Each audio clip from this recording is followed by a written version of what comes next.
while our hotels are youthful, I would say. I mean, our customers are of all age types, because what we really deliver is food and beverages and entertainment as a customer value proposition, so which is quite unique.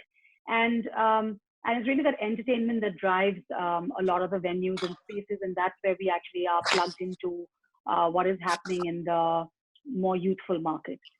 So I think it goes back to people are social people.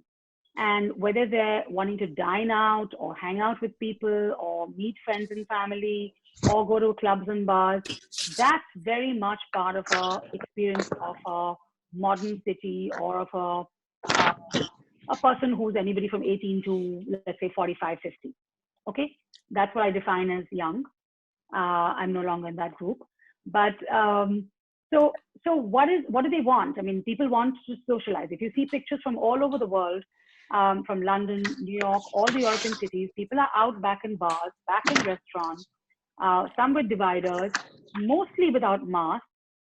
And some of those pictures for us sitting in India is like appalling, because if you go out on the street in India, everybody, rich or poor, laborer, anybody is wearing a mask. So I think that's brilliant, first of all, in India. But the rest of the world, that's not what's happening. So, but they're immediately out there. I mean, the first, if you survey any of us, or if you survey 100 people, the first thing they want to do is to go and meet their friends and family. Probably friends first, family second, I don't know, depends.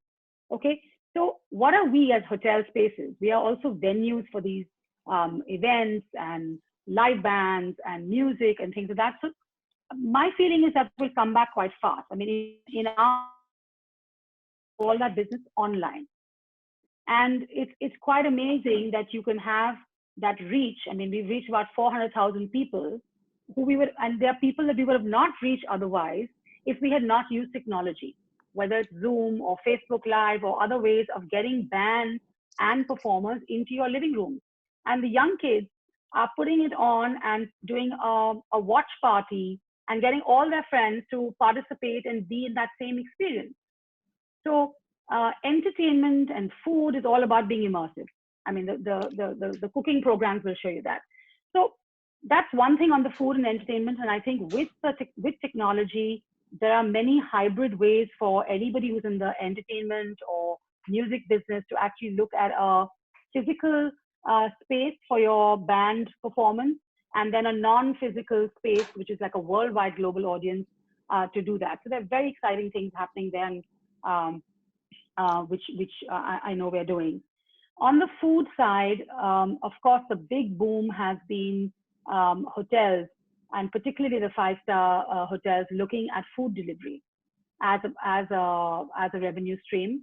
Not always easy to do, because our kitchens in hotels are not geared to doing, let's say, kind of airline quality and that scalable kind of quality. We're better suited as doing smaller orders and maybe 50 orders a day. But if for any of us to scale up, we need to do about 500 meals, 1,000 meals a day.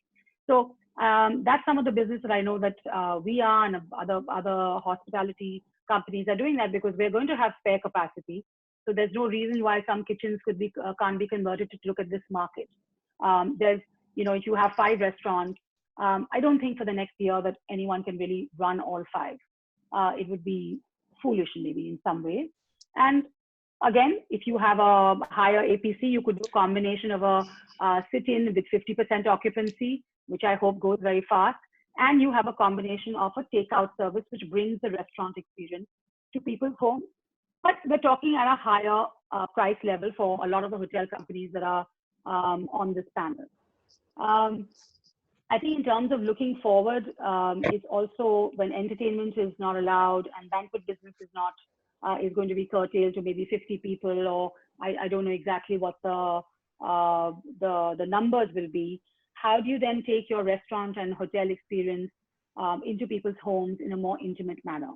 So is it that we do more 20 people dinners and 40 people dinners, and the chef goes in there and your bartenders, and you take your whole bar experience in there? So, but again, you have to look at the price points, how much of value is it going to give, because the cost of really doing some of those things is can be just not effective, cost effective for any of us. The other trend, and that Nakul talked about it, and somebody else did also, is really about health, wellness, and sustainability. Not just in the travel process, I mean, but actually in the food part of it. So, where is our food coming from? Where is our meat coming in from? Where are the chickens coming from? People are concerned about that, and that's going to be the next level of, there are many organic and other producers in the country, but how do they bring that to scale so that they can supply to hotels in scale, hotels and restaurants? There are many people, but they don't have enough of scale. So if I want to do an entire hotel that only has organic food, but it's a 200-room hotel with banqueting, I have not been able to find people to fulfill that need. It's just not enough. I've just done one restaurant, and that's a good experiment. The trend then is more veganism, vegetarian food, people looking at, of course, the hygiene and safety is always going to be there. And, then when we get back into business, how do we then marry? I mean, if it's a 2 to 3 year time period before demand comes back, and of course, with all the constraints that we may have at different levels of how many numbers we can do in a buffet, can we have a buffet ever? In a breakfast situation? Yeah. If you have a 200-room hotel, how do you service all those people in a quick manner? Because if you're going to try and serve each person with that slow thing, the breakfast is going to last for 4 hours. So, or are you doing a different hybrid model of delivering food, in a little kind of bags to people's individual rooms? So there are lots of I think, ways that we will need to respond to all these scenarios that will come up. I mean, is it going to take 1 year to get back to normal, or is it going to take 2 years? I think in many of our hotels, we've already seen travel already happening. We're dealing with the way the hygiene SOPs, sanitation, how we're delivering food, how we're dealing with kind of a seamless and contactless experience, not just in the check-in and check-out, but also in the food and beverage side.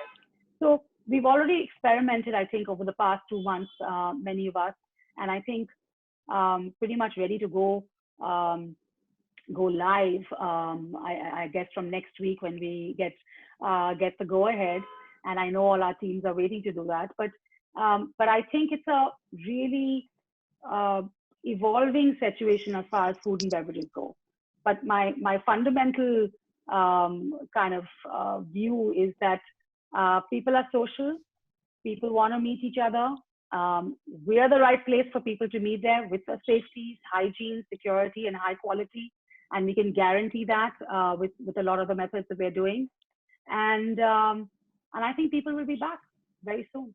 I think, and I agree with what Neeraj was saying, this is the time to actually look at your organization, reset it, reorganize.